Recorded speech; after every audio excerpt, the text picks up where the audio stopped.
Backstage Brew, the review. The film we've been waiting for all year is out. One of the defining musicians of a generation, Bob Marley. The biopic has arrived, and if you think you know the story of Bob Marley, ask yourself, do you really know the story of Bob Marley? Because this was a real eye-opener for me. The film itself is called One Love. Named after one of his biggest songs, One Love, this film is actually all about love. Love for your close ones, love for one another, love for an entire country and community close to you, where you're from, even when they're warring with each other. Bob Marley exuded love in almost everything he did, especially music, but it wasn't actually always reciprocated.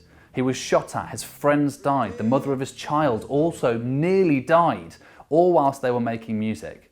That's how fierce the rivalries of war were. Even though they weren't involved, they were targeted time and time again. His music was so important to Jamaica though, that it was his concert where two rival opposition leaders actually shook hands as a show of truce and unity. He was that influential. And I just want to mention a quote from the film that really stuck with me. You learn about the Rastafarian culture in the film, and I thought this was so important because it's actually something that could be very powerful in today's world. I and I, which means God is in all men.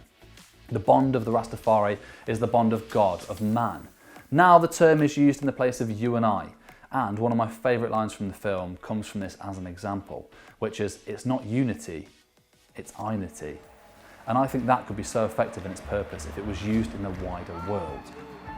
I actually thought the casting was pretty good, to be fair. It was generally strong throughout, but of course we're going to focus on one person, and that is Kingsley Ben-Adir, or Bob Marley. He is quality. He gave his version of Bob that vibrant charm, that energy, the passion for the music, and above all, the love for everyone around him. The love is ever present in this journey too. Even in the darkest moments, there's always a love to fight for. There's always a reason. There's always that sparkle in his eye. And he had that laid-back charm too, but it was always driven by a grit, a fiery need to create, a determination, a passion that oozed from him. He got every single second of this right. And when things did hit hard, he let that inner grit rise. He unbottled it, got it to the surface and unleashed it like a lion. He fascinated me. Brilliant. Overall, I think it's really important to see it. I love the performance scenes, as always, colossal in size and crowd.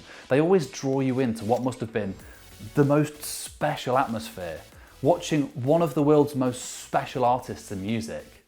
It's raw, it's colourful, but it's so full of joy in so many places to celebrate a true great. Bob Marley, taken way too soon. I think you need to go down to watch this to see firsthand just how much joy and love he gave to everyone. This is my message to you.